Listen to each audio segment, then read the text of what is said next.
अथ शान्तिकरणम्। ॐ शन्न इन्द्राग्नि भवतामहोभिः शन्न इन्द्रा वरुणारातहव्या शमिन्द्रा सोमा सुविताय संयो शन्न इन्द्रा पूषणा वाजसातौ ॐ शन्नो भग शमुना संसो अस्तु शन्न पुरन्दे शमुसन्तुरायः शन्न सत्यस्य सुयमस्य शंस शन्नो अर्यमा पुरुजातु अस्तु ॐ शन्नो धाता शमुधर्ता नो अस्तु शन्न उरुची भवतु स्वदाभिः शं रोदसी बृहति शन्नो अद्रे शन्नो देवानां सुहवानि सन्तु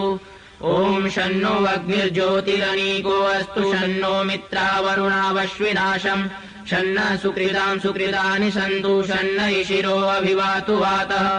ॐ शन्नो द्यावा पृथिवी पूर्वभूतौ शमन्तरिक्षं दृशयेनो अस्तु शन्न ओषधिर्वनिनो भवन्तु शन्नो रजसस्पतिरस्तु जिष्णु ॐ शन्न इन्द्रो वसुभिर्देवो अस्तु शमादित्येभिर्वरुणः शंसः शन्नो रुद्रो रुद्रेभिर्जलाशः शं नस्त्वष्टाग्नाभिः शृणोतु ॐ शन्न सोमो भवतु ब्रह्म शन्न शन्नो ग्रावाणः शमुसन्तु यज्ञाः शन्न स्वरूणामितयो भवन्तु शन्न प्रश्व संवस्तु वेदिः ॐ शन्न सूर्य उरुचक्षावुधेतु शं नश्चतस्र प्रदिशो भवन्तु शन्न पर्वता ध्रुवयो भवन्तु शन्न सिन्धव शमुसन्त्वापः ॐ शन्नो अदितिर्भवतु व्रतेभिः शन्नो भवन्तु मरुतस्वर्का शन्नो विष्णु शमुपूषानो अस्तु शन्नो भवित्रं शं वस्तु वायुः ॐ शन्नो देव सविता त्रायमाण शन्नो भवन्तु शशो विभाति शन्न पर्जन्यो भवतु प्रजाभ्यः शन्न क्षेत्रस्य पतिरस्तु शम्भुः ॐ शन्नो देवा विश्वदेवा भवन्तु शं सरस्वती सदेभिरस्तु शमभिषा च शमुरातिशा च शन्नो दिव्या पार्थिवा शन्नो अप्या ॐ शन्न सत्यस्य पदयो भवन्तु शन्नो अर्वन्तः शमुसन्तु गावः शन्न विभव सुकृता सुहस्ता शन्नो भवन्तु पितरो हवेषु ॐ शन्नो अजैकपादेवो अस्तु शन्नो यजुर्बुध्न्यशं समुद्रः शन्नो अपानपाद्वेरुरस्तु शन्न वृष्णिर्भवतु देवगोपा ॐ इन्द्रो विश्वस्य राजते शन्नो अस्तु द्विपदे चतुष्पदे ॐ शन्नो वातः पवतां शं नस्तपतु सूर्यः शन्नः कनिक्रदद्देवः पर्जन्यो अभिवर्षतु ॐ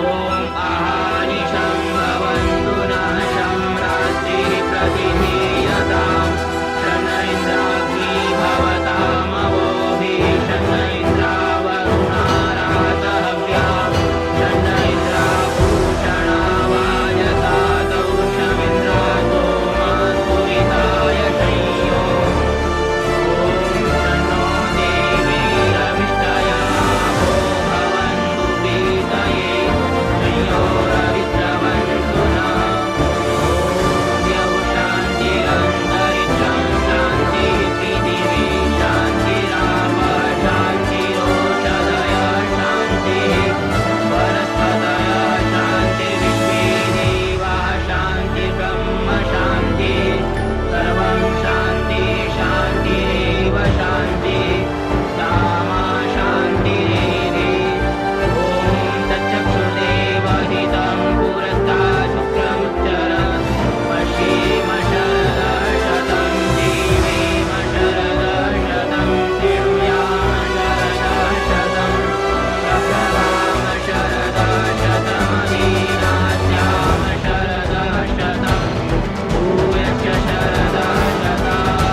यदपूर्वं यक्षमन्तः प्रजानां तन्मे मनः शिवसङ्कल्पमस्तु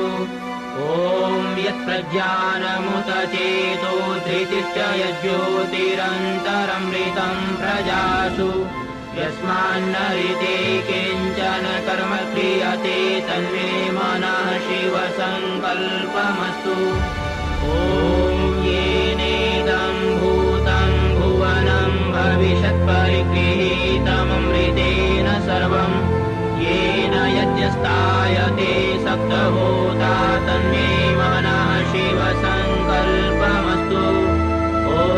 यस्मिन् ऋचः सामयजुंषि यस्मिन् प्रतिष्ठिता रथना भाविवाराः यस्मिन् कितं सर्वमूतं प्रजानां तन्मे मनः शिवसङ्कल्पमस्तु